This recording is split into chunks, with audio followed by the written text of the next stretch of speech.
제2장. 사흘째 되던 날 갈릴리 가나에 혼례가 있어 예수의 어머니도 거기 계시고 예수와 그 제자들도 혼례 청함을 받았더니 포도주가 떨어진지라. 예수의 어머니가 예수에게 이르되 저들에게 포도주가 없다. 여자여, 나와 무슨 상관이 있나이까? 내 때가 아직 이르지 아니하였나이다. 그의 어머니가 하인들에게 이르되 너희에게 무슨 말씀을 하시든지 그대로 하라. 거기에 유대인의 정결 예식을 따라 두세 통 드는 돌 항아리 6이 놓였는지라. 예수께서 그들에게 이르시되 항아리에 물을 채우라. 하신즉 아귀까지 채우니 이제는 떠서 연회장에게 갖다 주라.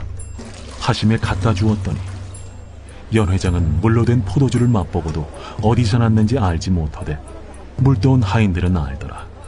연회장이 신랑을 불러 말하되 사람마다 먼저 좋은 포도주를 내고 취한 후에 낮은 것을 내거늘 그대는 지금까지 좋은 포도주를 두었도다. 예수께서 이 첫 표적을 갈릴리 가나에서 행하여 그의 영광을 나타내시며 제자들이 그를 믿으니라. 주님의 말씀을 듣고자 모인 우리 봉교교회 성도 여러분들을 주님의 이름으로 축복합니다. 오늘 하나님이 우리에게 주시는 말씀은 요한복음에서 가장 첫 번째 되는 기적의 이야기를 이야기하고 있습니다. 이 이야기에서 등장하는 가장 중요한 인물 중 한 명이 바로 예수님의 어머니입니다. 예수님의 어머니는 이 가나안 혼인잔치에서 그곳에 먼저 계셨던 분이고 예수님과 그의 제자들은 초대받았다고 합니다. 중요도가 예수님과 그의 제자들보다는 바로 예수님의 어머니에게 있다는 것이죠. 그런데 이 중요도가 바뀌는 사건이 발생합니다. 바로 포도주가 떨어졌다는 것이죠. 이 사건을 통해서 이 중요도는 급격하게 예수님에게 옮겨져 갑니다. 왜냐하면 이 상황을 해결할 수 있고 그리고 참된 이 가나안 혼인잔치의 행복함을 채워줄 수 있는 분이 바로 예수님이기 때문입니다. 예수님의 어머니는 예수님께 포도주가 떨어졌다고 이야기하였습니다. 그런데 예수님의 반응이 의외입니다. 이것은 나와 상관없는 혼인잔치이고 그리고 아직 나의 때가 되지 않았다 이야기하고 계십니다. 그런데 예수님의 어머니는 하인들에게 불러서 이야기합니다. 무슨 말을 하시든지 그대로 행하라 하십니다. 신앙인에게 가장 힘든 것이 무엇이냐고 질문한다면 바로 이 순종일 것입니다. 그리고 신앙인들에게 가장 기본되는 것이 무엇이냐 묻는다면 그것 또한 순종일 것입니다. 순종은 가장 기본이 되지만 가장 어려운 것입니다. 이 순종을 통해서 하나님이 역사하고 계십니다. 하나님의 일들에서 인간이 유일하게 선택하고 결정할 수 있는 것은 바로 이 순종뿐입니다. 하나님의 일들에 나의 판단과 나의 생각을 내려놓고 주님의 뜻 그리고 주님의 판단을 따르는 것이 순종의 시작입니다. 여러분들의 작은 생각과 좁은 판단으로 인해 본다면은 예수님께서 정결 예식에 준비해둔 항아리 6에 물을 떠서 가져가라는 말은 그냥 물을 가지고 포도주인 척 하라는 것과 별반 다를 것 없지만 주님께 순종하는 마음으로 물을 채워서 가져갔더니 포도주로 변하였다는 것입니다. 물은 물일 뿐인데 이 물이 변해서 포도주가 되었다는 것입니다. 그리고 이 포도주를 받은 그리고 맛을 본 연회장은 이 포도주에 대해서 최상급의 결정을 내려줍니다. 여러분들의 작은 생각과 작은 판단은 주님 앞에서 이 최상급의 선택을 절대로 뛰어넘을 수 없습니다. 주님 앞에서 순종하는 마음, 순종하는 신앙이 최상급 신앙임을 우리는 알아야 하겠습니다. 이 이야기에서 가장 중요한 것은 사람들에게 그리고 우리에게 가장 즐겁고 행복해야 할 바로 그 순간에 그것을 채워주시고 그리고 그것을 만들어주시는 것이 오직 주님이라는 것을 우리가 잊지 않아야 한다는 그 말씀입니다. 적용을 해보도록 하겠습니다. 코로나 기간을 우리는 지나고 있습니다. 많이 힘듭니다.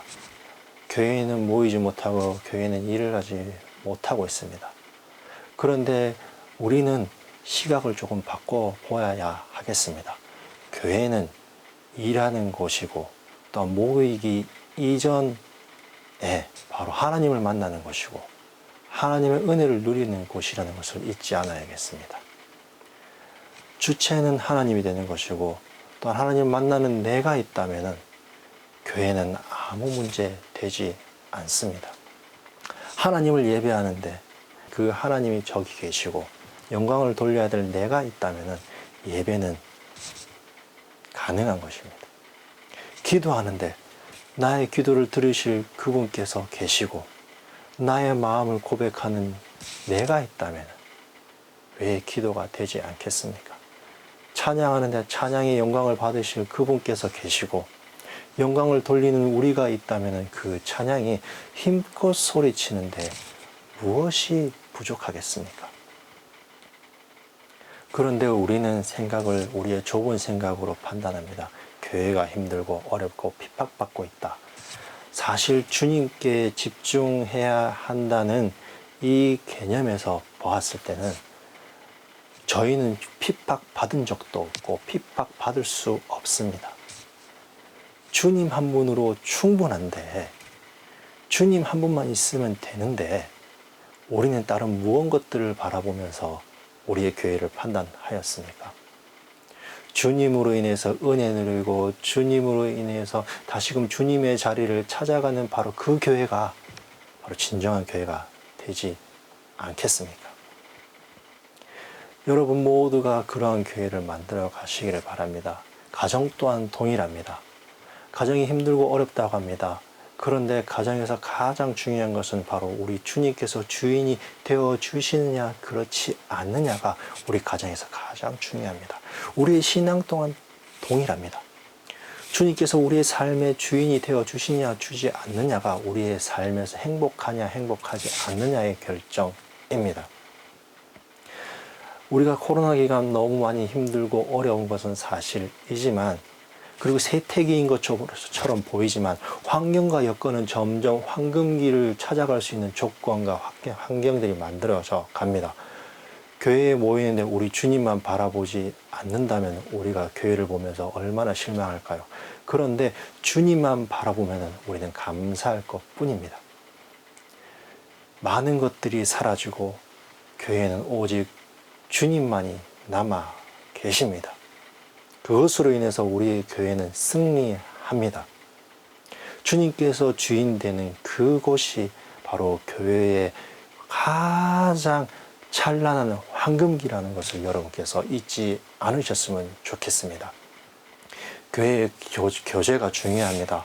타인과의 교제도 중요하지만 그것보다도 더 중요한 것은 주님과의 교제가 이곳에서 일어나야 한다는 것입니다. 사람 바라보지 마시기를 바랍니다. 주님 바라보면서 주님께서 주시는 교회를 바라보시기를 바랍니다. 주님께서 채우시는 행복이며 주님께서 세우시는 교회라는 것을 깨달아 알 때 진정 우리의 교회는 행복할 수 있습니다. 물이 변하여 포도주로 변화시켰던 주님께서 우리 또한 변화시켜 주실 것이며 우리의 교회 또한 변화시켜 주실 것이며 우리의 가정 또한 변화시켜 주실 것입니다. 그 변하는 겉모습만 포도주처럼 변하는 것이 아니라 냄새가 변하는 것이고 성분이 변하는 것이며 맛이 변하는 것이며 모든 것이 변하는 것 바로 그 변화라는 것을 의미합니다.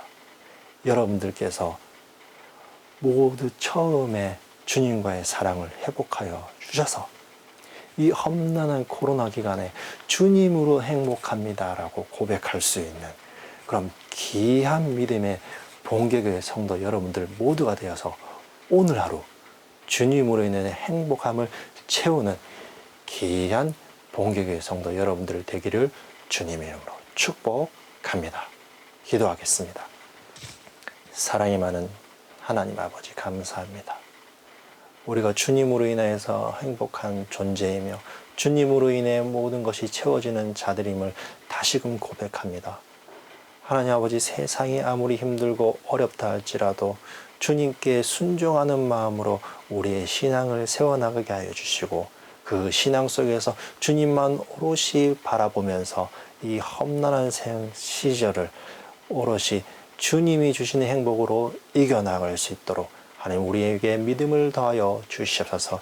교회가 교회다워지고 가정이 가정다워지며 또한 우리의 신앙이 날로 깊어져서 온전히 주님 영광 돌리는데 조금도 부족함이 없도록 우리를 써 주시옵소서. 감사드립니다. 예수님의 이름으로 기도드립니다. 아멘.